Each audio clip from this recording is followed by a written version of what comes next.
Okay, great. So let me just share.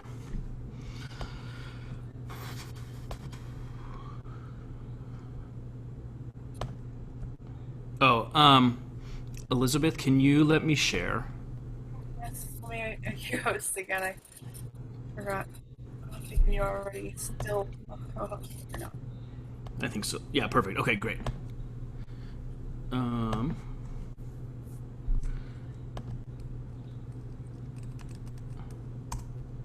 Whenever you're ready. okay, can everybody see this? Yeah, okay, great.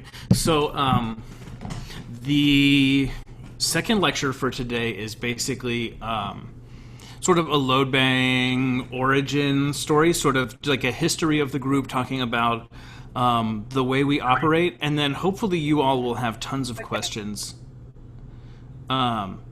We can talk forever if needed, but usually this lecture in particular works best if you guys sort of ask us the questions about how we operate, how we make decisions, how we run the group. And I think that that will be more interesting and more fun for everybody. So, why don't let's start by individually going around, and again, not just introducing ourselves, but talking a little bit about our sort of past and how we got into performing contemporary music in the first place, and then we can talk about specifically the Loadbang end of things. Will, you want to go first? You're muted, I think.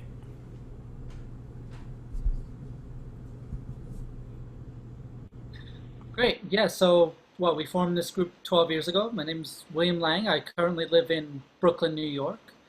Um, I started off, I didn't have lessons before I got to college, so I was kind of self-taught for a long time. And even throughout my undergrad, I really didn't have much of a teacher to work with. And while that originally felt really restrictive to me, um, now in my life, I come to see it as kind of a very freeing thing. I didn't have teachers to tell me like play this stuff or you want a career doing this. I got to be a lot more self-guided in my study and in finding the music I like. I come from a family that didn't have a musical background either, so I'm not like a second generation musician or anything like that.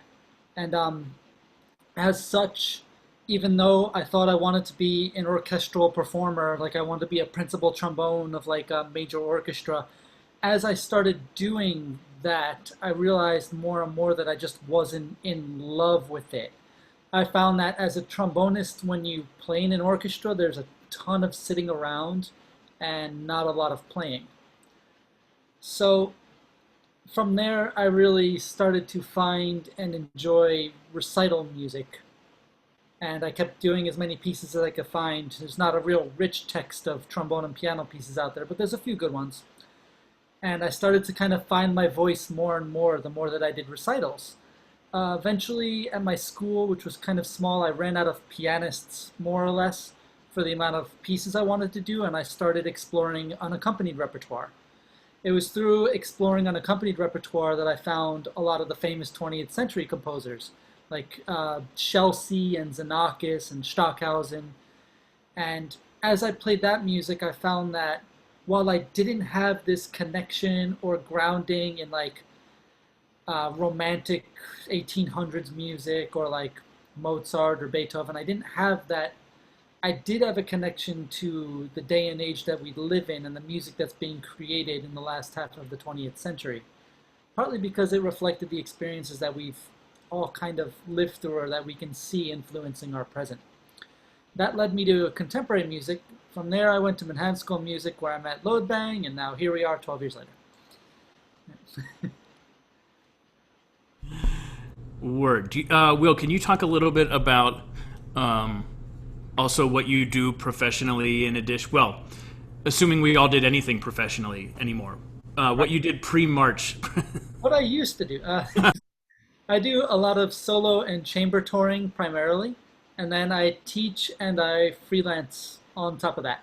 So my main goals are commissioning and touring as a unaccompanied trombone or trombone and piano, or touring with Loadbang.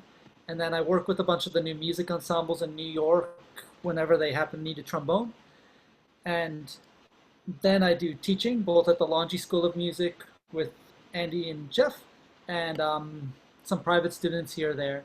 And then the last part of it that really ties it all together is I freelance with like Broadway shows or operas or orchestras or whoever needs a warm body in New York. It doesn't even need to be that warm. It has to be a body. Yeah. Adrian, you want to go?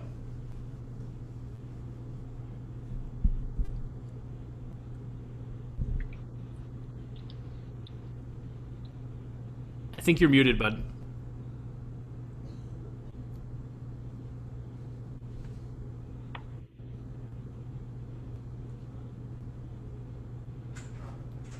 He's not muted, but we can't hear him. How about Jeff?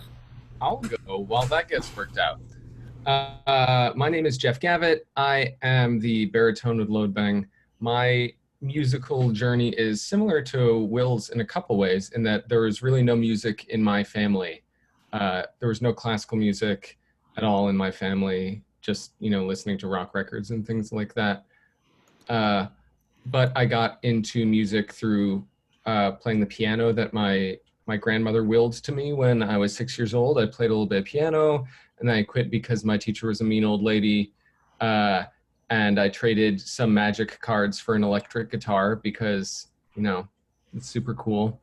And then I was in rock bands and wrote music for that kind of setup for a while. And then I was in high school, got involved in musicals and choruses and things like that, and realized that I really enjoyed classical singing. And I went to school for that at Westminster Choir College, which is in the process of being sort of dismantled and moved to its position. So cross your fingers for Westminster for me. But there I studied classical voice, thinking I was going to be an opera singer. But at a certain point, I thought, like, why this? Why this music? Because I was involved in like Italian opera. That's what you learn when you're learning classical singing.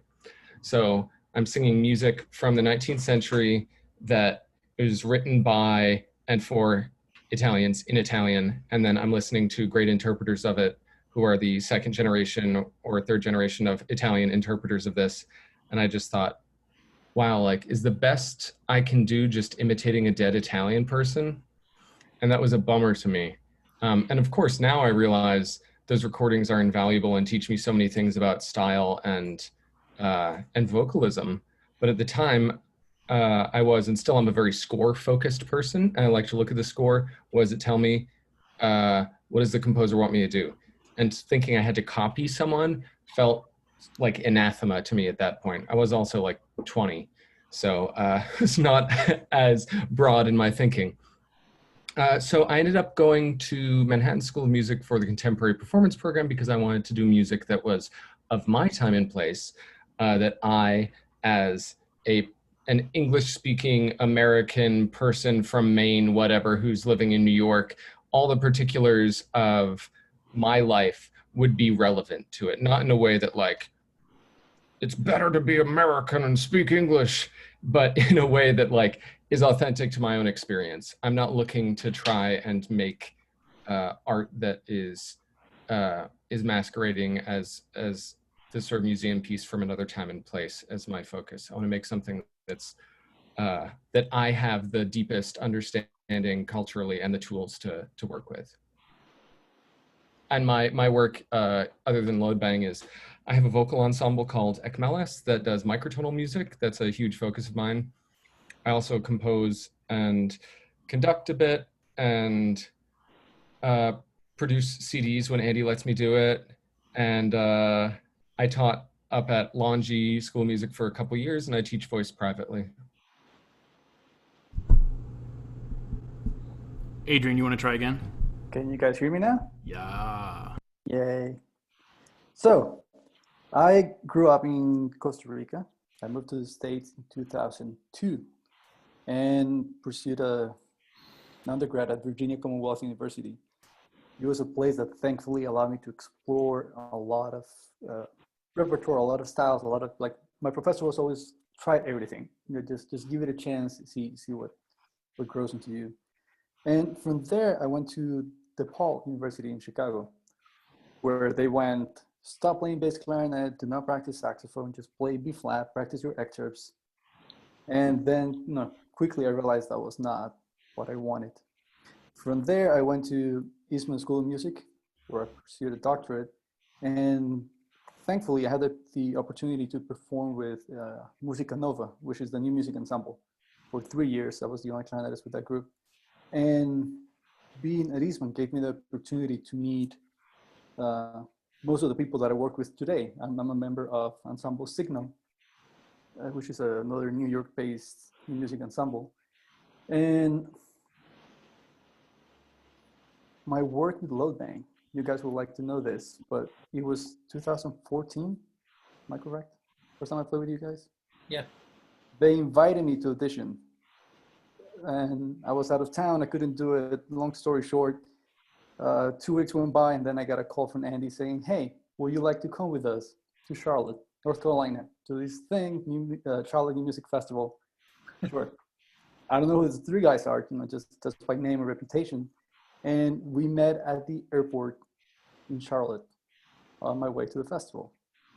And I was lucky enough to work with these guys for 1 year. And then I went back July last year. And 2 years ago, I left New York, where I was for about 8 years. And now I live in Costa Rica, but I spend about half of the year somewhere in the States, traveling with Loadbang too, with the other groups that I play. I currently teach at the National Institute of Music here in Costa Rica. I play with a professional orchestra, which is super cool that they only program music written from 1950 forward. It's a really rare thing to have, and it's a great opportunity for people here. And I run 2 groups. One of those is a new music ensemble, and our main focus is to promote Latin American music by young and new composers. That's what I do. Awesome. Yeah, so my name is Andy Kozar. I'm the trumpet player. I grew up in Pittsburgh. I currently now split time between New York City and Boston, but at this moment am in the mountains in West Virginia. So I grew up knowing I wanted to be a trumpet player from a pretty early age, like 8th grade, 9th grade or so. And went to Carnegie Mellon for 2 years, and then I ended up transferring to Eastman for the rest of my undergrad. And while I was there, at first at least, I was thinking that I wanted to be either like an orchestra trumpet player, maybe a military band, because as a classical trumpet player in conservatory, those are the 2 job tracks. You can either, or you could try for both of those things. The military band thing was very unappealing to me. As someone who has I don't do well with being told what to do, and I also don't do well with discomfort. And so that is not, if that's not a good job for me.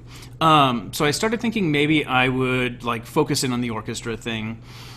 And I remember very clearly we were doing Schumann, piano concerto at Eastman, and I was playing principal, and I remember thinking, why? Anyone, it's beautiful music, it's really, really great, but as a trumpet player, it doesn't have to be me. It could be anyone that can play with a nice sound and count 400 measures rest and put that C in the right place and then sit quietly for another hour and a half. No, it's not, sorry. It's only 40 minutes long, but you get the idea.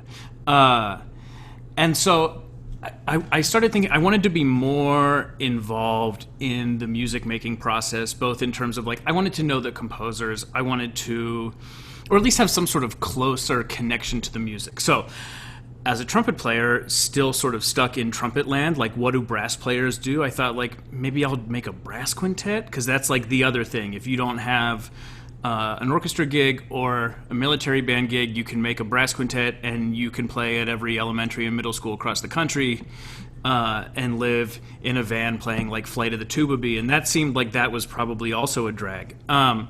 So I started playing in the new music stuff at Eastman, which was really, really great and really, really lucky. One, because the guy who runs, like, he is new music at Eastman is Brad Lubman, who conducts Signal, conducts this stuff at Eastman, but also is like top call new music conductor with every major organization in Europe and Tangle. I mean, he's just incredible. So it was really lucky to have a resource like that. And also, as a trumpet player, most of my other colleagues just wanted to play in orchestra. So I could tell my teacher when he's doing assignments, like, yo, put me in all the new music stuff. And so through that, I got to like premiere a piece by David Lang and do like all of this stuff that I didn't know even existed, but was really, really fun. So I still didn't know exactly what that all meant, but Manhattan School had started this brand new contemporary performance program, and the guy who taught trumpet there was someone who I wanted to study with, and so I moved to New York. We did the program. We started Loadbang there. And then a couple years ago, I started... So my career now is Loadbang. I do freelance stuff both in New York and Boston. Now I do some playing with BMOP and some of these other new music groups. A little bit of the same sort of warm body or just body work that Will mentioned, in terms of like you just need someone that has a trumpet and can sit in there and just like play the thing. And I teach at the Launchie School of Music, and that keeps me pretty busy. Chair of the Winds and Brass department up there, and run the new music group. And my wife is chair of vocal studies up there now. So we spend most of our time in Boston now, I guess, but kept our place in New York. So go back and forth. I also teach at Hunter College in New York. So there's a lot of schlepping between the four of us. Any questions about any of that stuff before we move on to sort of Loadbang specific? Let me share screen here. Okay. So in terms of Loadbang, Will told us a little. Will, in the last lecture, Will, you talked about the power concert one. You want to do that again? Sure. So while we were all at Manhattan School of Music, we were a brand new program. There was like 14 of us in the first year, and they didn't really know what to do with us, so they stuck us in the abandoned library at Manhattan School of Music, which was just a kind of torn out room with some pillars, a floor that I once fell through, some shelves that were dusty, and like an old beat up piano. So after a few months, Andy and I got together and just decided to like give concerts in it. And we just devised this idea called power concerts, which were 20-minute concerts that would happen at 10 p.m. every Tuesday night. And it would be something like a power nap. It was just 20 minutes long, and it was good for you. And then you get along with your day or night. And so we started doing these 20-minute concerts weekly, which is a lot of fun, and it was all new music. Sometimes we had dance parties before and after and stuff like that. And we used it to kind of grow our community. And on April Fool's Day, this must have been 2008, it was the first time that we got the Loadbang instrumentation together with our very first bass clarinetist, Philip Everall, who moved back to Perth shortly after grad school ended. And we did the very first piece ever written for Loadbang, which was by Jeff, called Death. And we sang 2 barbershop quartets, and we did some Earl Brown graphic scores. The barbershop quartets went terribly, but everything else went pretty well and was fun. So we realized that we were friends, and although there was no music written for our instruments, we should still be playing together. And we started asking student composers to write for us and faculty at Manhattan School of Music to write for us. And that's really how our group originated. If anybody wants to take the next part of it.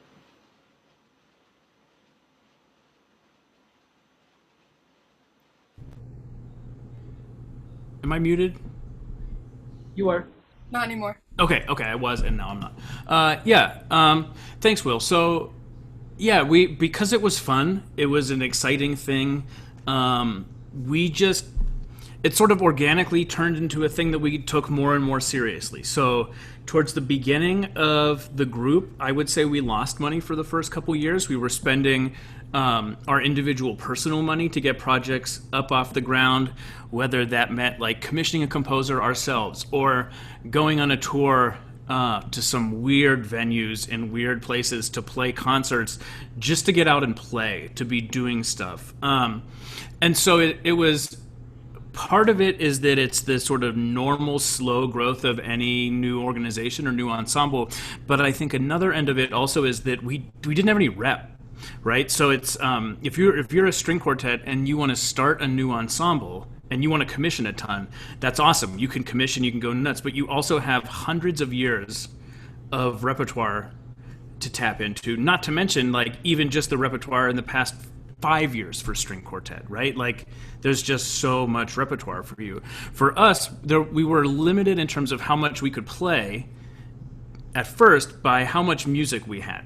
And as our repertoire continued to increase and increase, and the quality of the repertoire just kept getting better and better and better, it then positioned us to be able to start reaching out to venues to get presented, or people that will pay for us to come play or do college residencies or that sort of thing. So I think with our ensemble's growth, the growth ended up being exponential rather than linear.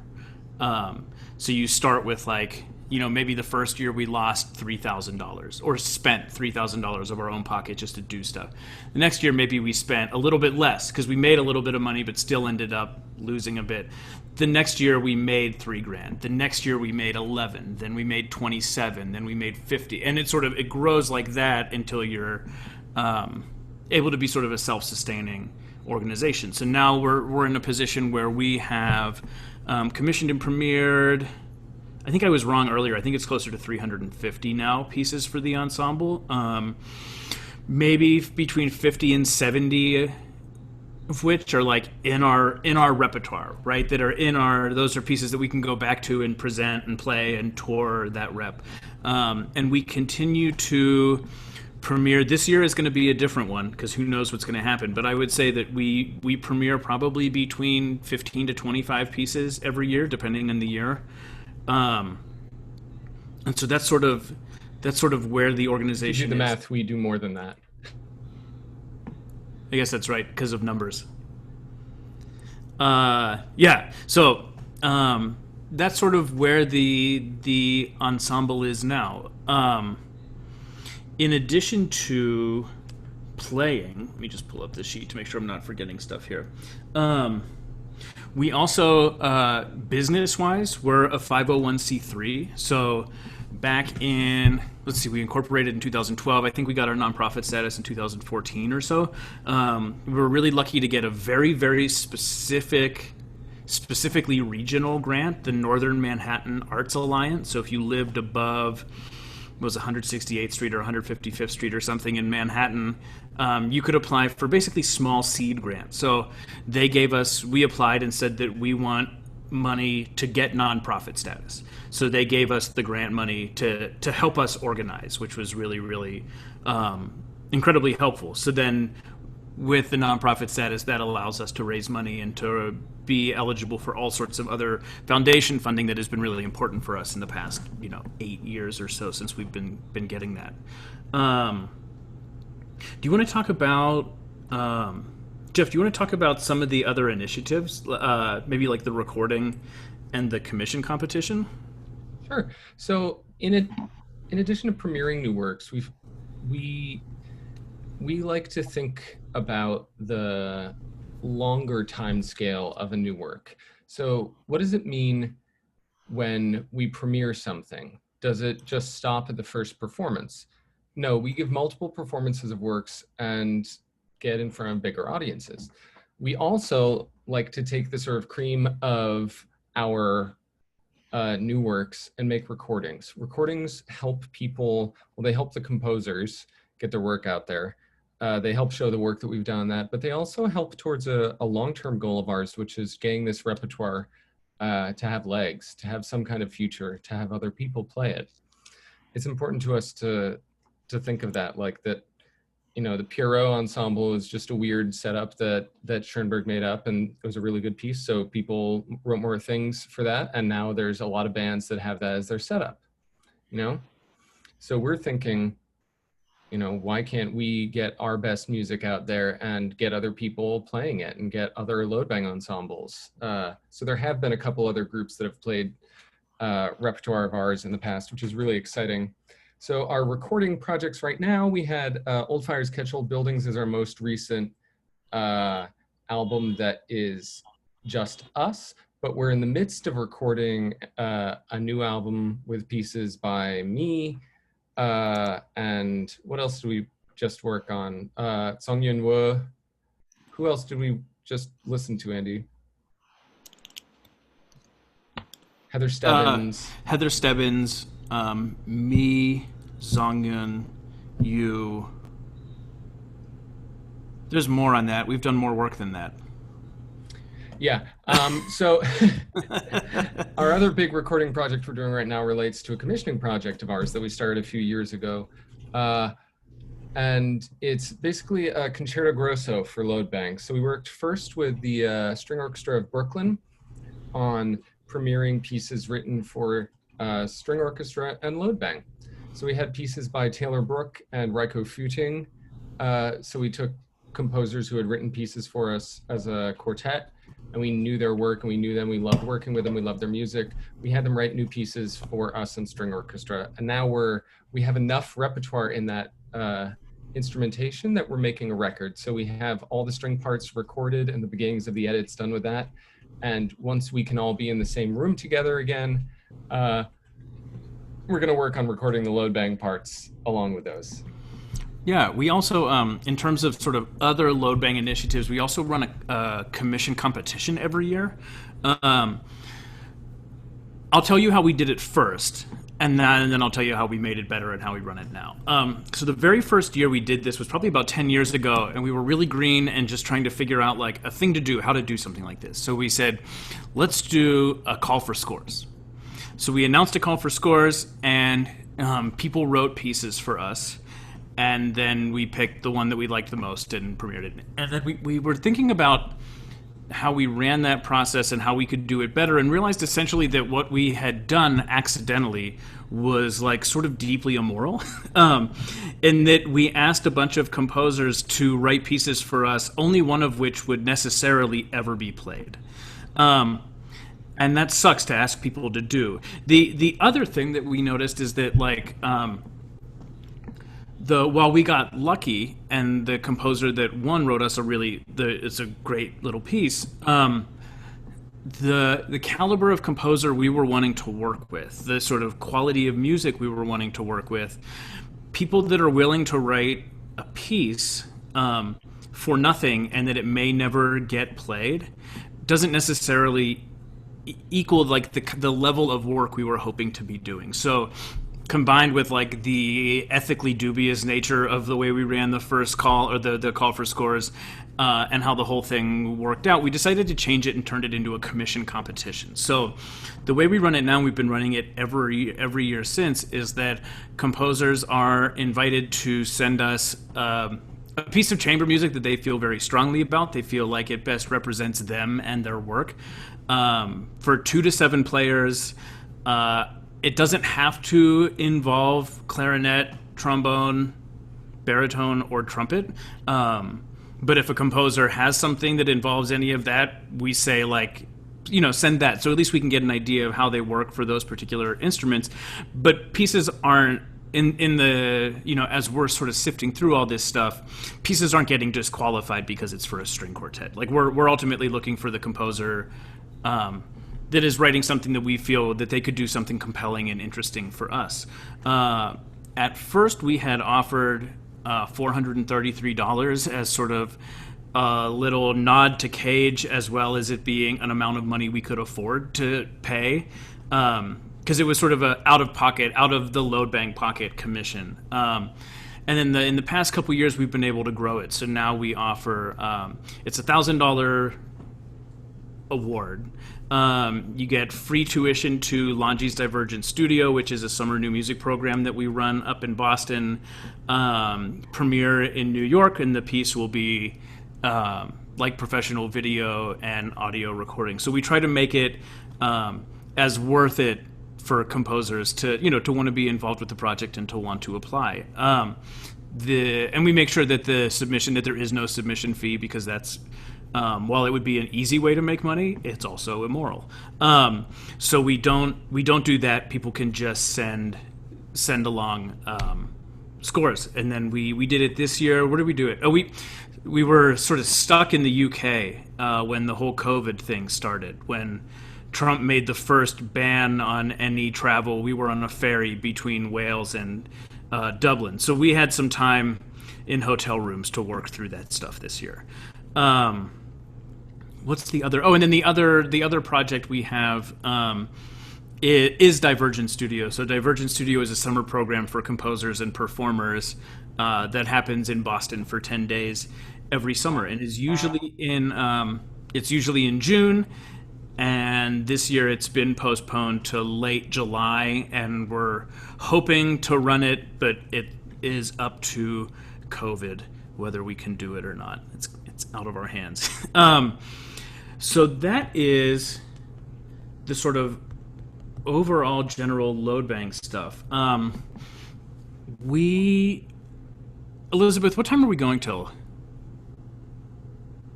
I think you're muted now. Thank you.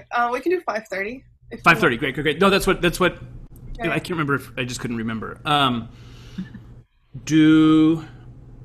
there any questions so I far? was wondering, are there any suggestions you have for this audience in general? Well, yeah. So we had actually one of our next. Oh, I had all these slides I made, and then I didn't show them. Huh. It doesn't matter. So one of the slides that we had was just like some ideas on professional realities. Now, some of this stuff is, I think, focused more to performers or performing ensembles, but it's the skill set is essentially the same. Or some of these things that are very important are going to be important if you're a composer, a performer, or like an accountant. It's kind of the same. So in terms of administration, how the organization works, this isn't exactly tips, but I think this will lead into tips. In terms of the administration of the group or how we run the group, some of the things that we have found to be incredibly helpful, or some overall principles that we found to be incredibly helpful, is one, just ask for stuff. Because the worst thing that can happen is people say no. So, for instance, we have our bucket list of composers. And, at this point, we're fortunate that we've been around long enough and have a body of work that, like, if the time allows and we have the funding, we can work with most people we want to work with. But years ago, it wasn't like that. And one of our bucket list composers was Charles Warren, right? This was back in, any of you guys remember, was this 2014 or something? It doesn't matter. It was a while ago. And so we reached out to his manager just as like a total cold call and just said, hey, this is who we are. Here's some recordings of us. We would love to work with Charles if he's interested. Thinking like, we're probably never going to get a response to this email. But the idea, again, is like, just ask. Because like the worst case is they'll just say no. And his management reached out immediately and was like, we told Charles he's super interested. Let's do it. So we raised the money and got this really amazing piece from Charles Warren. And I mean, David Lang. Jeff, do you want to talk about that situation? That was like when we first started. Sure. This was a funny one because in 2008, right after Loadbang started up, Andy and I ended up both going to the Bang on a Can Summer Festival as performers. And while we were there, we performed some music by David Lang and hung out with him and talked with him. And the pieces that I sang of his were really, really cool. They were settings of texts from Velvet Underground songs, from the first Velvet Underground Nico record. So there were Lou Reed texts that he took out of songs and set to new music. So I emailed him in the fall and I said, hey, can I possibly have the permission to do these pieces again at school? Because I just wanted to make sure it would be okay. And he said, sure, what's your ensemble? I'll make an arrangement. So he just, without us asking, decided to do an arrangement of I'm Waiting for the Man for Loadbang. So one of our earliest pieces that we had was an arrangement from David Lang, because he's so incredibly generous. So that was an example of not even asking for something, but just reaching out and getting in touch with someone and then finding something wonderful happening. Like, I think there's a feeling often that it's better to just kind of do things and not involve someone if you don't know them, or if you're not sure, like, to just kind of fly under the radar. But always reach out, always talk to people. You know, there are really interesting and good things that are going to happen by making connections. Could I ask a question, actually, without butting in too much? One of the things I've been really trying to balance as somebody who's, like, you know, starting this career path is, you know, the energy of generating your own material, the energy of composition and everything, versus that energy of, like, marketing and putting out the kind of calls that you guys do, right? And I don't know, like, I'm managing it, right? But I still feel like if you have advice as far as, like, you know, do you allocate a certain amount of time to that, like a week, or, you know what I mean? Like, how are you managing when to be doing each thing, kind of? It's really personal, right? I mean, like, in terms of, like, each one of us, how we each do it. Jeff, you were about to say something, though. I don't know. You had an idea.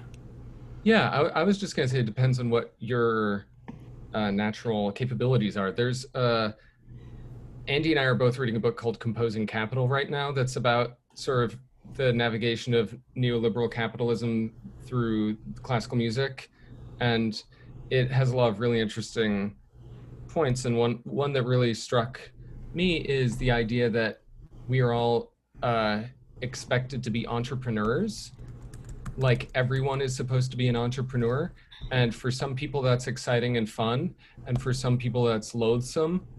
And it depends on what your personal feelings are on it. Like, I have trouble with that aspect of things. So I know I have to plan in, like, I have to do booking emails. I have to do this. So I have, like, a recurring, essentially alarm in my to-do system to get these things done a certain number of times a week, or send a certain number of emails, because I hate that stuff and wish I didn't have to do it. I wish that I would just make music and that's it. But that's not the reality of our current situation. So you have to either find a way to make yourself do those things that you don't want to do, or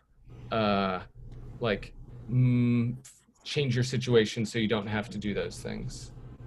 And if I can piggyback on what Jeff's saying, it's really, some people are naturally really good at this stuff and some people aren't. I found myself being a person that was really not naturally good at talking.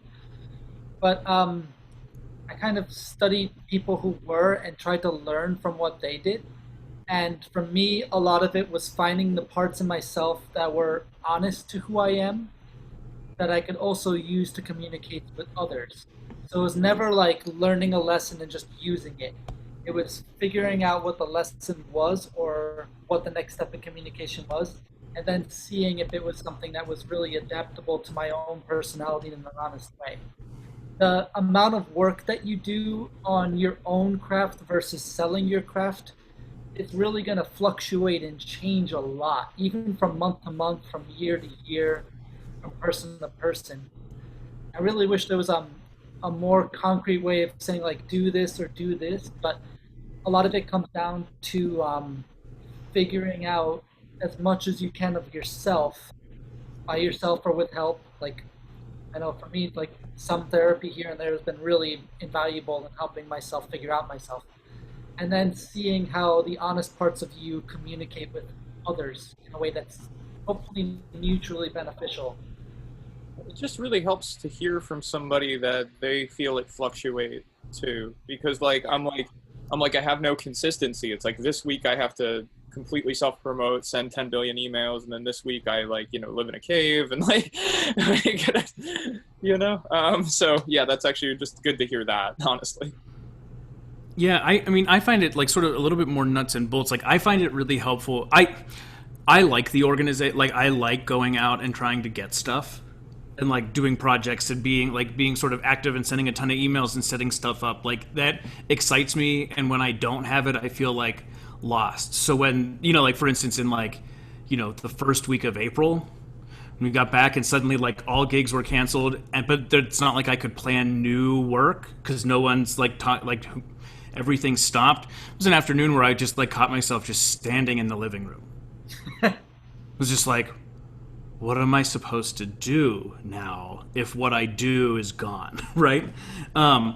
So, but for me, like that, I have found personally that I like doing it, so that makes that aspect of the work easier. It's fun for me, but I've also found like being super organized with it helps a lot. So like Jeff said, like sort of having an alarm. I set reminders on my notes on my computer, but I also have like really, really detailed lists of all of our Loadbang contacts. Because like when this stuff ends and I go back into like booking mode, I'll be sending hundreds of emails every couple weeks for like Loadbang stuff, whether it's collaborations with composers and figuring out contracts and all that stuff, or booking new gigs, or just like sort of when you have like a lot of irons in the fire, it can feel overwhelming if there's nowhere, at least for me, like if there's nowhere that all of the irons exist in list form, right? Because if I don't have that, I lay in bed and then I think about them all, but then I forget about what I thought about by the time I wake up and have to do it again when I go to bed the next night. You know what I mean? So like being very, very organized has helped me. But I think too, speaking to like Jeff and Will, the ebb and flow, I mean, of course, like there are some times of the year where it's like, there are so many notes to learn. There just aren't a lot of new emails going out for new stuff. And so it's like maybe fairly constantly there's a lot of work happening. But exactly what that work is depends on kind of the need at the time. So, I mean, like, just for a little bit of context, I've been mostly doing operatic stuff lately, and it's just the number of grants to apply to nearly infinite, and the chances of getting them are nearly infinitesimal, like, and yeah, so it's just, yeah, it's been like a where do you invest your time type thing, but that's all very helpful. Like, thank you. Yeah, keep on shouting into the void.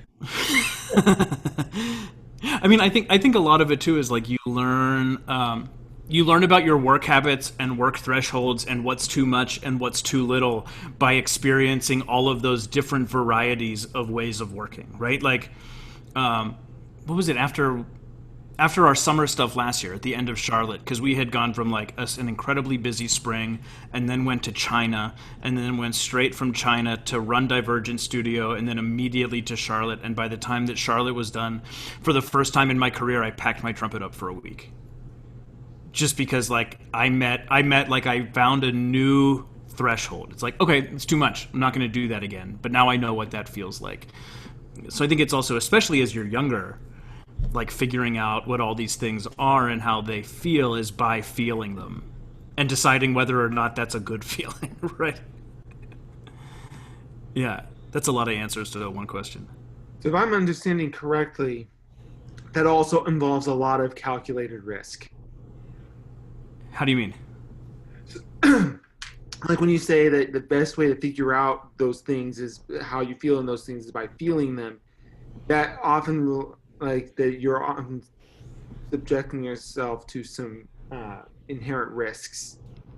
You mean just like, I mean, just having a career in music. Right, exactly. You don't know how it's going to turn out. You're exactly right. Yeah, I mean, I guess so. I don't usually think about it in those terms, but I think that you're definitely right in that. In terms of not knowing how it turns out, I mean, to a certain extent, like, I know my limits in terms of like trumpet playing specifically, right? Like, I know when I just can't play anymore because I've been playing trumpet like my whole life and I know what that feels like. So there are certain elements, even whenever you're working really hard or you're working maybe harder than you should, you still have a general idea of what you're capable of and where you are within that. Like, I mean, Jeff, how do you think about it in terms of like specifically like vocal health or something? Like career, like plan. I'm curious where this question intersects with our like we were talking about sort of work in like planning future gigs and things. Is that what you mean? But me, Yeah, Yeah, yeah. yeah, Sorry. yeah. um, yeah, and that also makes me think of something related. How often, when you're planning this stuff, do you find that like your workflow is disrupted by something that you didn't see coming, and how do you deal with that? Always. I feel like there's no uh like the only days that I have that are the same each day in a row is when I don't have work. Like when I'm unemployed, that's the only time where something is reliable. It's every day is different, every week is different. So I spend time once a week looking back on the previous week and looking forward to the next week and trying to adjust my plans and what I need to deal with, whether that's like administrative things or whether that's purely vocal. Like I keep track of, oh, I'm singing Loadbang rep right now. I need to work on this high extended falsetto stuff and these growly things, or I have an early music gig coming up, so I need to make sure everything is really clean and fast, or I just try and keep a week ahead. But stuff happens clearly. Like look at us in Zoom. So Also, Yeah. load bang is a piecemeal part of our career. So we're not salaried because of what we do with load bang. It's just one part of many different things that we do to make the kind of modest livings that we make.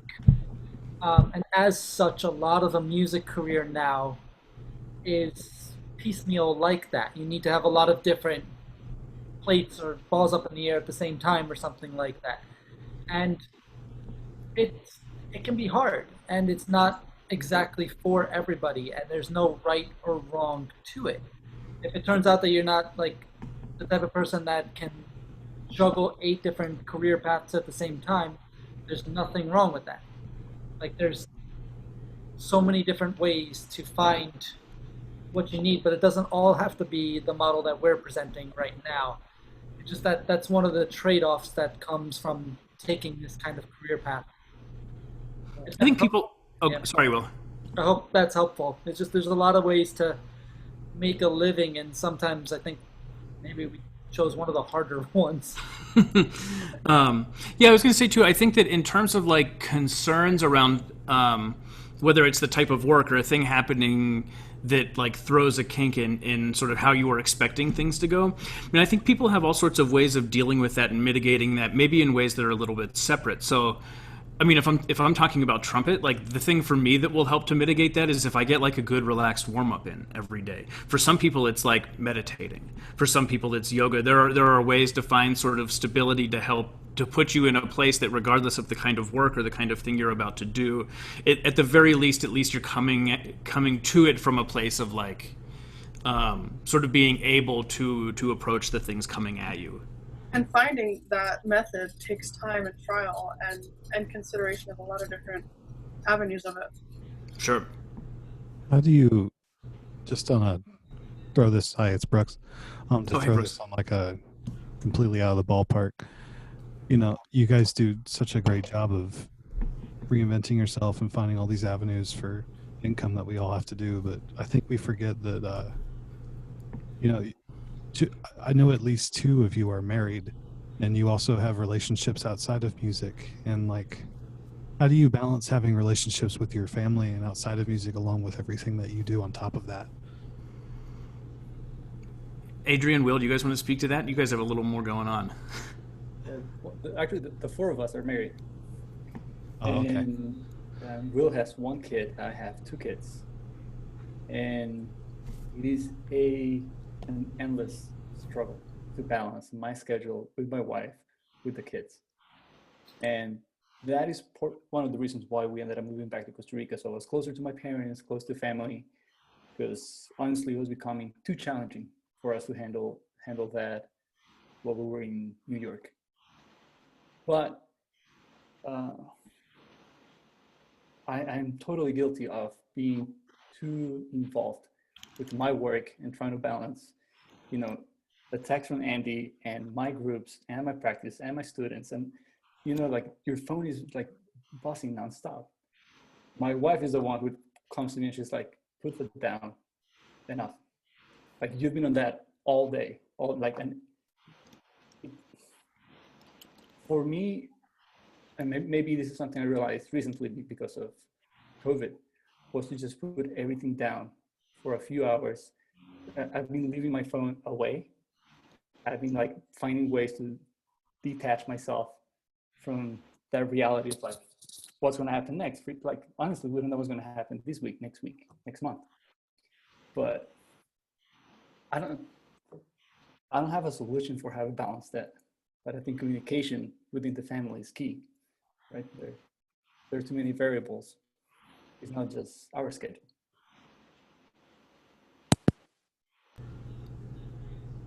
Yeah, for me, it's just 24 hours a day work in a lot of ways. I mean, my partner is also a trombonist, and between both of us teaching and performing, even now with like Zoom times, if one of us is working, the other one needs to be doing childcare. Or pre-COVID times, we need to be paying for childcare, and that takes a big chunk out of whatever it is we'd be making. There's times where we've had like a decent paying gig where we almost end up losing money because of the amount of childcare needed, especially when you think that like everything in New York's like an hour by subway. So you're paying for like these two chunks on either end of a gig that you're not making back from the gig itself. But it's weird, and it's maybe not healthy, and it's maybe not right, but the more successful you get at these things, kind of the busier you become. And it's just maintaining sanity in that, like finding the good parts, scaling back what you don't need, figuring out what your self-care routine is. And like I said before with the networking, kind of figuring out who you are and what you need and how that works with all of it. I think those are some of the key things to consider. I think a lot of these challenges can be met by knowing what you need first and what you're willing to give, and what you can't give, and how that guides you to where you should be. Those can be lifelong questions, and so hard to just simplify and say in 30 seconds. But would you agree too that like, because I sort of experience, because I'm also married, and like you, in the same way that you sort of reach the limit of like, okay, I've been playing way too much trumpet and working way too hard and I need a breath, have also like as a couple have reached like, you've been away too long. That was too long, right? And we sort of all had these conversations, both like amongst ourselves as a quartet, like how, and we've learned a lot also, like as a quartet and how to manage a quartet. Like, okay, being on the road like nonstop for like 4.5, 5 weeks is like, that's not good for anybody. That's too much. So we need to be like more thoughtful in terms of that particular aspect of how we're traveling or those sort of things. So we're like, as we're learning more about ourselves as individuals from existing in this world and working, we're also learning more from being with our families and what that means. And then you're also learning more as an organization or as an ensemble. And so you're sort of, I think part of the reason that none of us have had like the answer to fix it for everybody is because like we're all sort of negotiating it in the same way. And I feel like likely we'll always be negotiating it, right? Or dead. Like I feel like you're trying to figure it out, or you're dead. Or living in a place that has state funding of the arts. So like I said, dead. Have you guys considered getting a manager to help with some of the admin and booking work? We considered it, and it was a firm no, and Andy can explain why. Yeah, so we couple reasons. So, well, I will say right now, we do hire an administrative assistant because there was a ton of administrative work that I would do, and it was just starting to take so much time, right? When you're talking about like contact management, data management, like lists of people that we're mailing stuff to, printing out, even like printing out and putting stamps on hundreds of postcards that are going out all over the country. Keeping track of like our grants. We keep a detailed grants calendar about like when the grants are. And we got to a point where like it was so much that I was doing in terms of that stuff that I could have been practicing or doing anything else really. And then Jeff and I write grants together, and we actually missed a grant. It just totally, one that like gives us $3,000 or $4,000 everywhere or every year. We just spaced on it because there was just so much happening. So we pay an administrative assistant to help us with that and to send me grant email reminders. Like I have her send me once a month the things that are coming up. So that's been really, really helpful. In terms of management, management is an interesting thing. I know very few people that are happy with their management. And so if you are, let's say an organization like Jack Quartet, right, who have been around a bit longer than us, they're working at an extraordinarily high level. They're also a string quartet, and so they get the level of bookings that they're getting.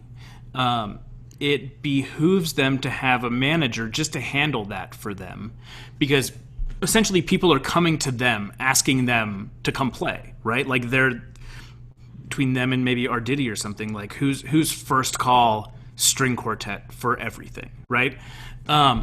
For a group like us, we're a little bit of a harder sell, right? Like you have to know and feel strongly about us as an organization and know the inner workings and why we're cool to think that we're going to be able to like appeal to your audience.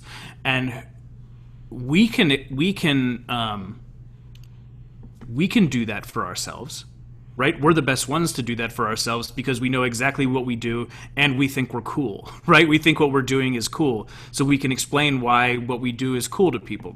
The other thing is that when you sign up with management, often you pay a retainer just to have them, like a monthly $1,000, $2,000, depending on the organization. And then you pay between 15 to 25% off of every gig that you have, period. Whether or not it was from an organization that was your contact in the first place, or if it's a gig that they got for you. And then on top of that, you have to assume that even with the retainer that you're paying them, they're working as hard as you would work to sell you, that they're working just as hard to sell you to organizations, right? So that's a lot to pay for and a lot to count on. It costs a lot of money. So unless you're actually making a ton more money than you already were, at least for us, you're not actually necessarily, it's not that you're making more money, you're just spending more money to maybe make about the same, but to work more. So we had hired somebody, because we were thinking the same thing. Like, we keep very good track of like all the places we've played, all the places we can play and have had conversations with about playing, and it's just a matter of like finding the date and the right season for it to happen. And then there are organizations, presenters on our sort of like a wish list, basically. Like, these are places that we feel strongly we should be playing based on the quality of work we're doing and based on the other ensembles that are playing on particular series or festivals. And we were thinking, like, for whatever reason, we've had a hard time getting into this place. Like, just haven't made that connection. What if we hire someone who has connections with these specific people? So instead of hiring them on retainer, we basically hire and give them, I think we gave them like 30 venues and said, do you think you can help us book any of these or make that connection? So we paid the person for a year. We paid them hourly for their work, so they're not just like working for free. We paid them hourly, and then it was something like 20% on any gig that they booked us. How many gigs did they book us? Not a single one, right? And so when we had a conversation at the end of the year about renewing the contract with this person said to me, yeah, I mean, it just seemed like people weren't really interested in booking. I had a really hard time selling Loadbang. I was like, I booked us 40 concerts last year. Like, we made $100,000. Like, don't tell me that it's hard, right? But don't, so we decided that at that point for us, it wasn't worth spending the money on that. And this person was a lovely person, liked them very much personally. It just didn't work out, and it kind of reinforced our kind of reinforced our feelings about management. Like if we've sort of dabbled again with the idea that it would be helpful maybe if we could get some sort of like European management, specifically like someone just to help with booking Euro festivals, because that's a very specific scene, and have reached out, and that hasn't worked out quite yet. So we're still open to certain like very specific management styles where we're like, if you get us a thing, we'll pay you for getting us that thing. But we're not going to pay you $2,000 and trust that you're going to do something for us and then not have anything to show for it. Right. That's been sort of the way we have thought about it. Yeah, and I was just noticing in the chat that Karen was mentioning that we don't pull punches on talking specific dollar amounts. So I think that's an important thing to mention while we're talking business and talking to one another about the business that we share. The idea that talking about what you make is like a rude thing to do is a way to have people who are paying you to do what you're doing have the power, and for you and your colleagues to not know what each other are making or what's expected or good for you to make with what you're doing in your field. So talk to each other about money. It can give you solidarity and power in the work that you're doing. Right. Yeah, that's a great point. Yeah, I mean, money-wise, it's funny because this year with COVID, it's like, woof. I have to do our taxes in how many days are in June? in about a week, and it's gonna look pretty ugly this year. There's gonna be some numbers in that spreadsheet. There will be some numbers in that spreadsheet. They're gonna be in parentheses. Yeah. Or red, depending on the spreadsheet. Yeah. Where were we? What was that, Elizabeth? Oh, no, I was just going to ask, probably one last question is, how do you recommend composers to, like you said, ask to get their music played, or what should be the best approach on relationships with musicians or ensembles and approaching in general? I think you just be nice, right? Like, be nice, don't be pushy. Like, remember that essentially no one owes you anything, right? Like, if you send them your music, they don't owe it to you to play it. But if they're nice people, they'll at the very least take a look, right? And if it fits with what they do or they can fit, maybe they'll play it. That's great. And again, it's the sort of thing where it's like, what's the worst that could happen? The piece won't get played by that particular group. Well, it wouldn't have gotten played. Definitely wouldn't have gotten played by that group if you hadn't asked them. And so at the very least, now you're a person that's on their radar, is like, this is a person that's living and breathing and writing music. And so you're better off than you were before they didn't know you existed, right? So that's something. I think if you're just, when people send us, it doesn't happen super often because there aren't that many people that have a Loadbang instrumentation piece that they just need to get played that hasn't already been played by us. But we have had people will reach out to us as individuals and just like, hey, I have this trumpet piece. Are you interested in it? And like, I'll take a look. I'm happy to look. And I don't know if I'll ever have the opportunity to play it, but like, I'm glad to know it exists. What else? Do you guys have anything? It's kind of it, right? It's just like that, but that's the whole business in a way, is like, you have to be good. You have to be good at what you do. That's really important. But it's almost not worth talking about because everybody knows that anyways. So it's the things that come after that. It's like, so say you're the best composer in the world, which is a stupid thing to even say. But you're impossible to work with and you're not a nice person. I don't know. It might be harder for you to get your music played, even if it's awesome. For us, or at least for me personally, it's like I would much rather work with someone who is really great to be around and collaborative and fun to work with, because it's not like the money is so good that it's worth being sad.